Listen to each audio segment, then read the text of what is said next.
The IRA is back in Northern Ireland right now as we speak, and they're not alone. But this time, the battle lines aren't drawn the way you'd expect. Something has changed. The battle is no longer sectarian. It's civilizational. And by the end of this video, you're going to see why two of the bloodiest rivals in modern European history are actually joining forces to push back against an even greater threat and save their civilization together. Hey gang, it's me, Dr. Steve, your Patriot Professor, here to help you make sense of the madness with breaking news and analysis you're not going to get anywhere else, so make sure to smack that bell and subscribe button. It's really happening. The new IRA is not a myth. It's a real, active paramilitary organization, the successor to the Irish Republican Army of old, but it has a new enemy, a new kind of imperialism. The Daily Mail is reporting that intelligence officials have confirmed that the new IRA is planning a campaign of violence intended to drive migrants out of Ireland. The plot follows the attempted beheading of a man by the name of Stephen Ogilvie by a 30-year-old Sudanese man named Hadi al-Adid, an asylum seeker living in Northern Ireland on a visa granted to him by the British government. He pinned the 44-year-old NHS worker to the ground in northern Belfast with a knife, and to the horror of onlookers, he then tried to cut his head off. The footage of the assault went viral within hours, and when it did, something in the people of Northern Ireland, people who had already been living through years of open borders and rising tensions, finally snapped.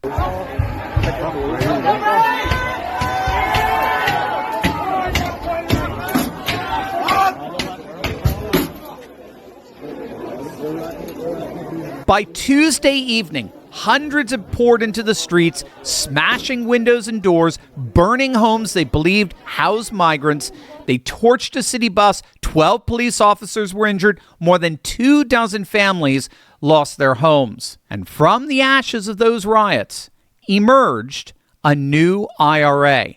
Sources say they remain committed to a united Ireland, but now they're exploiting local frustrations on both sides of the border over rising harassment, sexual assault, and violence attributed to migrants. A video was recently posted showing an unidentified man declaring the IRA will issue ultimatums, giving migrants 24 hours to leave or else. British officials are concerned that the campaign could trigger a fresh wave of migrants fleeing Ireland into the UK, especially across the Northern Ireland land border. Now, ironically, according to Politico, it's not just the IRA that's reviving. The real, documented, large-scale anti-migrant violence that's rocked Northern Ireland, so the burning of the homes, the riots, the mobs, that actually has nothing to do, as far as we can tell, with the new IRA. It's actually coming from the opposite side of the old sectarian divide entirely. The loyalist paramilitary groups, the UDA, the UVF, reawakening and operating in Protestant working class areas of Belfast. Now, if you don't know, the UDA, so that's the Ulster Defence Association, and the UVF, that's the Ulster Volunteer Force, these were the two largest loyalist paramilitary groups during the whole Northern Ireland Civil War. Loyalists meaning that they were pro-UK. So they're literally the opposite of the IRA, right? They were formed in the late 60s and early 70s as Protestant militias determined to keep Northern Ireland part of the United Kingdom and were very violent towards Catholics. So they more or less ceased being active after the ceasefire in the 1990s. But again, according to Politico, both the UDA and the UVF are going through a resurgence. But this time, it's protecting their land from the invasion of migrants. So the sectarian violence in Northern Ireland that a lot of us grew up with, you guys remember that if you're my age, right, in the 70s and 80s and even in the early 90s, Republicans versus Loyalists, Green versus Orange, Catholic versus Protestant, That sectarian violence, in many respects, is returning, but now the sectarianism is turning more into a civilizationalism. Protestants and Catholics aren't fighting each other anymore. They're fighting migration, particularly from Northern Africa and the Middle East, particularly Islam, a faith they believe increasingly to be incompatible with Christian values, either Catholic or Protestant, which then raises a very significant question.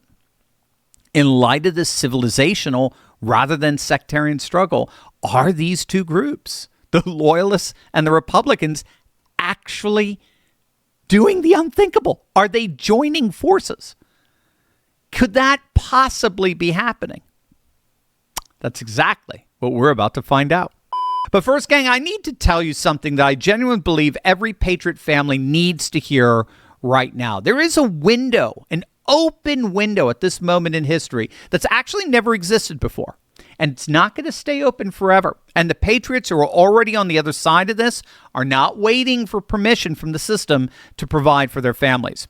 Because of AI, it has never been easier or faster to create additional income than it is right now. Now, what used to take months and a team and a budget and years of experience now literally takes just hours. The playing field just got leveled, and regular families, not Silicon Valley, not Wall Street, regular families are the ones who can actually win right now, but only if they move. Now, a friend of our show and a co-author of one of my books, Joseph Aaron, saw this window and he made a commitment. Every single member of his family would have their own income stream where AI does the vast majority of the work. His 18-year-old son, his 16-year-old son, his 21-year-old daughter, even his wife. Real businesses, real income, all built with AI. And now Joseph and his kids are opening this up to you. They're hosting a completely free 5-day live experience on Zoom where they're going to sit down with you and help you build your own system too. Our team attended and they were building entire income streams at the press of a button. And these are people who had never touched AI in their lives. It was one of the most remarkable things I've ever witnessed. And if you're worried about the tech, don't be. Look, it's simple. If you can speak English, you can direct AI, okay? That's literally all it takes. And by the way, we did the same event 2 months ago, and you guys absolutely loved it. And so we're going to do another one. So join us for free in this coming week. If you or someone in your family could use additional income or needs to replace income and want to tap into the power of AI to do it for you, this window is open right now, but it's not going to stay open forever. Click the link below and join Joseph and his family at their free upcoming event. They'll help you build an income stream where AI does the work for you. It's amazing. Don't let your family be the ones who found out too late. Click on that link below right now. Over the last 3 decades, Northern Ireland has seen a 600% increase in foreign-born population. So in 1991, just 1% of Northern Ireland's population was born outside the UK and Ireland. By 2001, that had risen to 2%, then jumped to 5% by 2011 and reached 7% by the 2021 census. The sharpest surge followed the 2004 EU accession, when roughly 190,000 long-term international migrants arrived between 2000 and 2015, mainly from Central and Eastern Europe, turning Northern Ireland from a region of historic net emigration into one of net population gain. Poland was the largest source country, followed by Lithuania, Romania, and India. But more recently, those populations have been coming from places like Syria and the wider Middle East and Northern Africa, Nigeria, with the migrant population tripling in the single decade between 2001 and 2011 alone. Now, the sheer speed of this demographic change is potent enough. But then you throw into that mix the kind of dismissive, derogatory disdain that globalist elites hurl at their own populations who express their discontent with this demographic upheaval. I mean, forget, you have a powder keg. Over and over again, populations throughout Europe, you've seen it, have been derided and demeaned as racist, bigoted, xenophobic when they express passionately, often, their disapproval over this radical demographic disruption in their homes, in their villages, in their cities, and the like. And so there's an interesting phenomenon that's happened historically. When no one in government is listening to their pleas, it's inevitable that the people turn to so-called bootleggers who eventually come in to fill that vacuum of leadership. So if you recall, bootleggers provided alcohol during Prohibition, right? So they provided the services that the people wanted that their public officials ignored.